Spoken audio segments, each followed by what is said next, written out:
This was another busy news week, and three major events that occurred demonstrate just how radical and how dangerous the Democrat Party has become.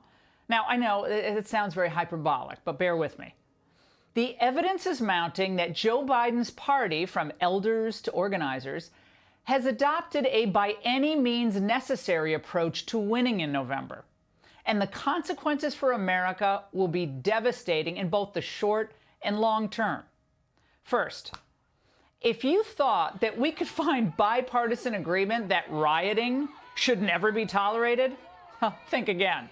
In fact, there seems to be an implicit consensus among Democrats today that efforts should not be made to stop federal buildings from arson, or even to stop attacks on law enforcement at all. At the disgraceful inquisition of AG Bill Barr this week, Democrat members of Congress gave cover to actual criminals and treated Barr like he was the problem. Shame on you, Mr. Barr. Can I just say, Mr. Shame on you. I think it's a very important non-lethal option. For protesters. No, for rioters. That was my question. For protesters. Numerous media reports I don't remember DeMarco as being Mr. Barr, excuse me, involved in any of the decision making. Sir. I don't think that what was happening immediately around the courthouse was a peaceful protest. That's not my question, Mr. Barr. Well, that's where that. My question is, do you think as the chief, reclaiming my time, Every American who votes in November should understand that the Democrat Party will allow total mayhem to go unchecked and life's work destroyed if perpetrators are anti-Trump. So if you have the right motives, they'll leave you alone.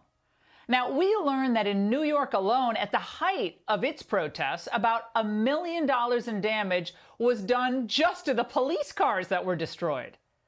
And the damage to businesses was likely in the tens of millions.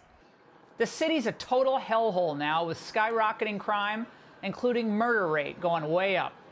Cuomo and de Blasio are a duo of disaster, but they don't care. It's all about amassing more power for them, more control for them, and hurting the president's chances for re-election.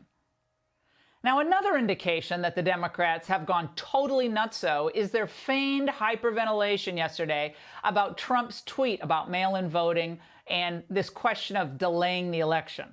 Now, they all know he doesn't have the power to do that, nor was he even saying that he'd really try to do that.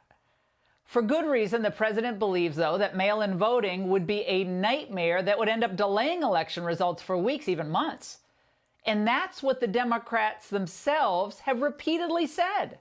We are working to, prepare all of you and the public with, to not get the results immediately upon polls closing on election night. It very well may take several more days. The Democrats are madly pushing mail-in voting for one reason. They think it would help them beat Trump. They know, and they don't even care that it can lead to fraud and corruption. And there are already plenty of examples of this, including most recently in New Jersey.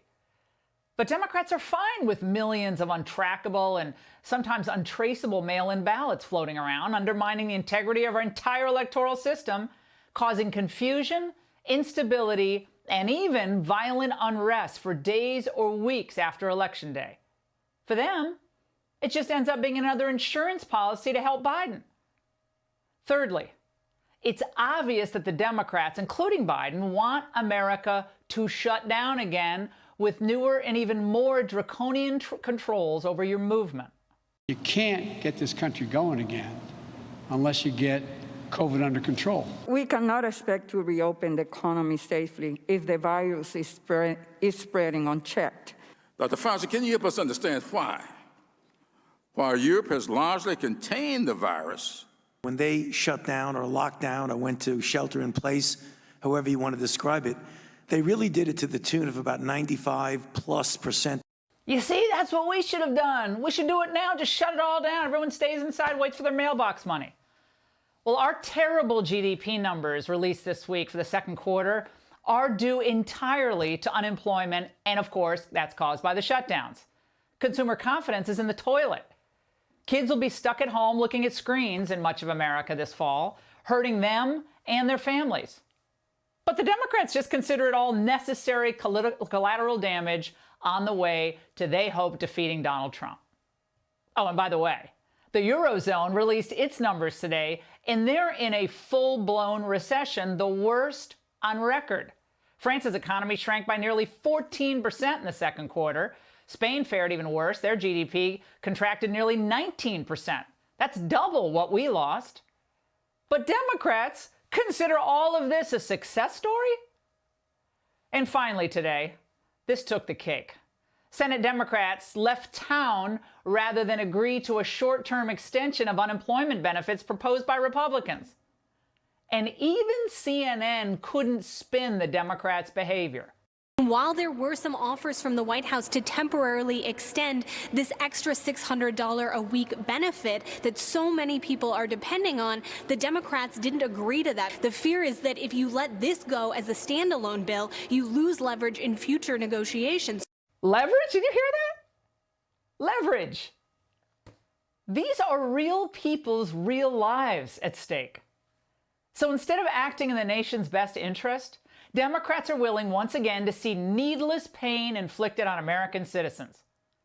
Because you see, human suffering to them is useful if it gets them closer to their socialist utopia of a massive increase in people dependent on the government and a massive increase in state control over every aspect of our lives.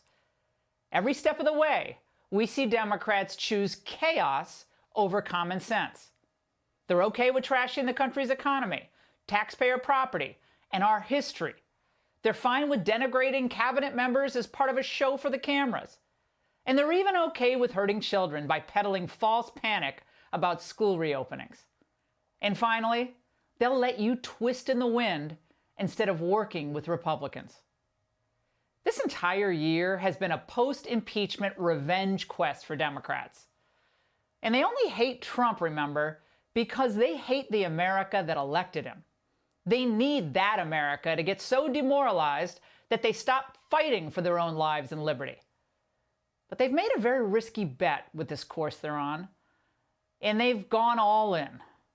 But so must we. We owe that much to our children, our grandchildren, and to those who came before us. So let's stop complaining and start doing.